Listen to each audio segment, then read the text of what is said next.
Bem-vindo ao canal Guerras que Mudaram o Mundo. Aqui investigaremos desde as guerras mais antigas até os conflitos modernos e contemporâneos.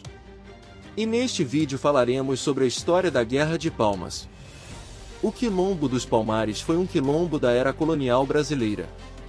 Localizava-se na Serra da Barriga, na então capitania de Pernambuco, região hoje pertencente ao município de União dos Palmares, no estado brasileiro de Alagoas. Foi uma das primeiras experiências republicanas no Brasil. A fama e a memória de Palmares se espalharam pelo Brasil, inspirando outros quilombos e causando medo na instituição escravista portuguesa, pois receavam que o fenômeno de Palmares se repetisse. Conheceu o seu auge na segunda metade do século XVII, constituindo-se no mais emblemático dos quilombos formados no período colonial. Resistiu por mais de um século, o seu mito transformando-se em moderno símbolo da resistência do africano à escravatura.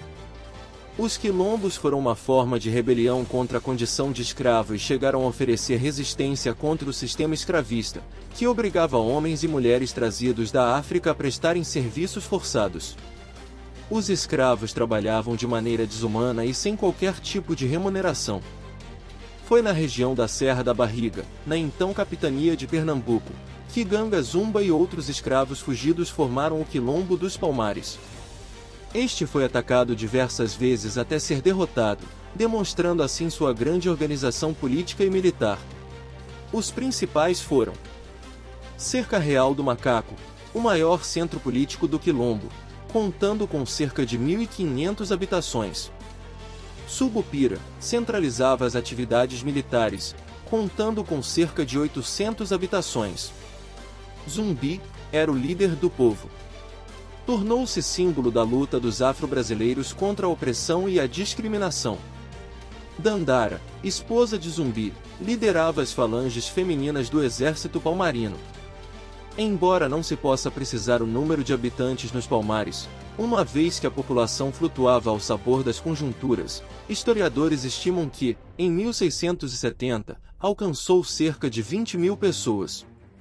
No principal Mocambo, a Cerca Real do Macaco, calcula-se que viviam em torno de 6.000 pessoas, quase a população do Rio de Janeiro, estimada em aproximadamente 7.000 habitantes no ano de 1660, incluindo indígenas e africanos.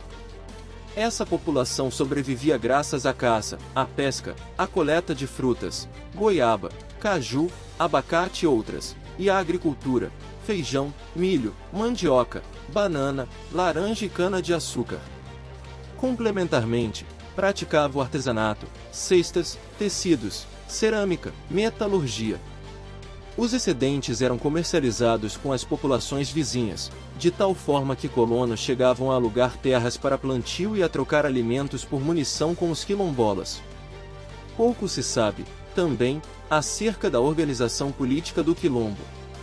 Alguns supõem que se constituiu ali um verdadeiro estado, nos moldes dos reinos africanos, sendo os diversos mucambos governados por oligarcas sob a chefia suprema de um líder. Outros apontam para a possibilidade de uma descentralização do poder entre os diferentes grupos, pertencentes às diversas etnias que formavam os núcleos de quilombos, que delegavam esse poder a lideranças militares conforme o seu prestígio. As mais famosas lideranças foram Ganga Zumba e seu sobrinho, Zumbi. Apesar disso, alguns historiadores sugerem que existe a possibilidade de que alguma forma de trabalho compulsório tenha sido praticada dentro do quilombo. As relações de trabalho forçado encontradas dentro dos quilombos não podem ser enquadradas na mesma condição dos regimes escravocratas latino-americanos, porque se tratavam da sujeição de indivíduos aprisionados, inimigos de guerra, ao trabalho forçado. Estes indivíduos eram provenientes de etnias diferentes, considerando que a África seja um continente inteiro, repleto de reinados ideologicamente divergentes entre si.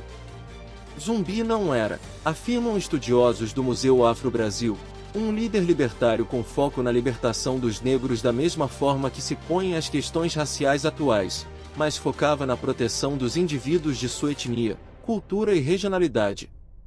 O Museu Afro-Brasil indica que, Estado dentro do quilombo era baseado em um tipo de Estado africano. O chefe, chamado de rei por força de expressão, era eleito, contestado e até podia chegar a ser afastado por uma Assembleia Geral dos Quilombolas.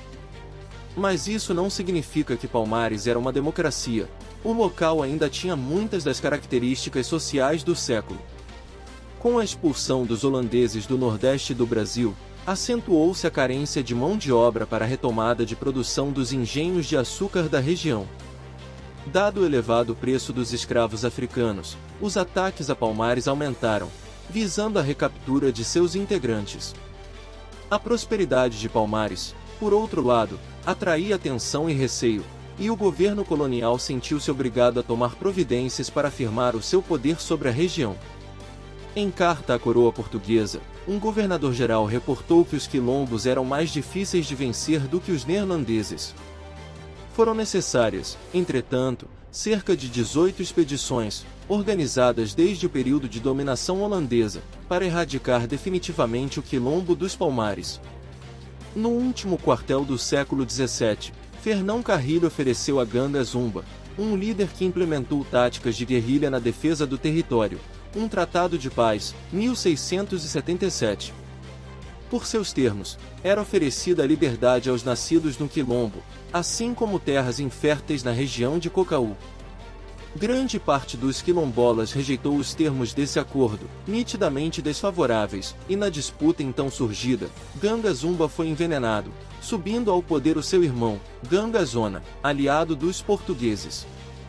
O acordo foi, desse modo, rompido, tendo os dissidentes se restabelecido em Palmares, sob a liderança de Zumbi. No primeiro momento, Zumbi substituiu a estratégia de defesa passiva por um tipo de estratégia de guerrilha, com a prática de ataques de surpresa a engenhos, libertando escravos e apoderando-se de armas, munições e suprimentos, empregando-os em novos ataques. Após várias investidas relativamente infrutíferas contra Palmares, o governador e capitão-general da capitania de Pernambuco, Caetano de Melo e Castro, contratou o bandeirante Domingos Jorge Velho e o capitão Mor Bernardo Vieira de Melo para erradicar de vez a ameaça dos escravos fugitivos na região. O quilombo passou a ser atacado pelas forças do bandeirante, mesmo experientes na guerra de extermínio, tiveram grandes dificuldades em vencer as táticas dos quilombolas, mais elaboradas que a dos indígenas com quem haviam tido contato.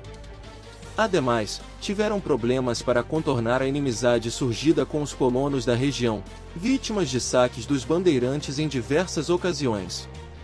Em janeiro de 1694, após um ataque frustrado, as forças do bandeirante iniciaram uma empreitada vitoriosa, com um contingente de 6.000 homens, bem armados e municiados, inclusive com artilharia. Um quilombola, Antônio Soares, foi capturado e, mediante a promessa de Domingos Jorge Velho de que seria libertado em troca da revelação do esconderijo do líder, Zumbi foi encurralado e morto em uma emboscada, a 20 de novembro de 1695. A cabeça de Zumbi foi cortada e conduzida para Recife, onde foi exposta em praça pública no Pátio do Carmo, no alto de um mastro, para servir de exemplo a outros escravos. Sem a liderança militar de Zumbi, por volta do ano de 1710, o quilombo se desfez por completo. Obrigado por assistir este vídeo e se inscreva no canal.